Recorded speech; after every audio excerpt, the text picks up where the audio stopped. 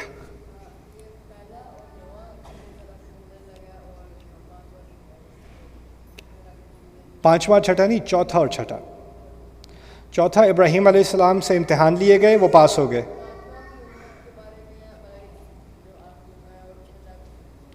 ہاں دونوں امت کے، اصل میں 5واں 6واں اور 7واں تینوں امت کے بارے میں ہے. لیکن 5ویں میں کیا ہے، تمہارا اب نیا کیپٹل ہے، تمہارا کیپٹل اب کیا ہے، کعبہ ہے. 6 کیا ہے، تمہارے بڑے بڑے امتحان لیے جائیں گے. اور پھر 7واں کیا ہے، یہ ہے تمہارے حکام. تو تینوں ہمارے بارے میں ہیں، لیکن تینوں میں الگ الگ بات ہو رہی ہے. پہلا ہے کون ایمان والے ہیں، کون کفر والے ہیں، کون نفاق والے ہیں. دعا ہم سے جو دعا نکلتی ہے کہ ہم ایمان پر رہیں اور ہم کافروں کا سامنا کر سکیں اور ہم نفاق میں نہ پڑیں. آگے سمجھ، اچھی بات ہے. جی پاکستان اسٹوری نائٹ یہاں پہ باقی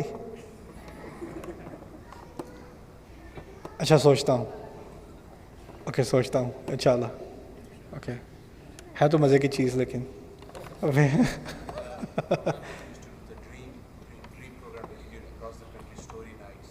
یا اسٹوری نائٹ تو آئی اسٹارٹڈ اسٹوری نائٹ شروع کیا ہے وہ میں I started in Europe.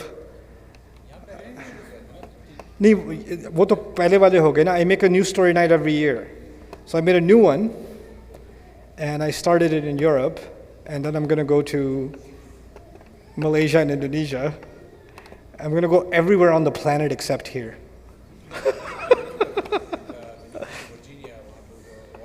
Yeah, that was the last one. But I just made a new one. But I haven't done any of them here. So yeah, inshallah. No, not next week. Easy. Okay, I'm done. Barakallahu li wa lakum. Assalamu alaikum wa rahmatullahi wa barakatuh. إن المسلمين والمسلمات والمؤمنين والمؤمنات والقانتين والقانتات والصادقين والصادقات والصابرين والصابرات والخاشعين والخاشعات والخاشعات والمتصدقين والمتصدقات والصائمين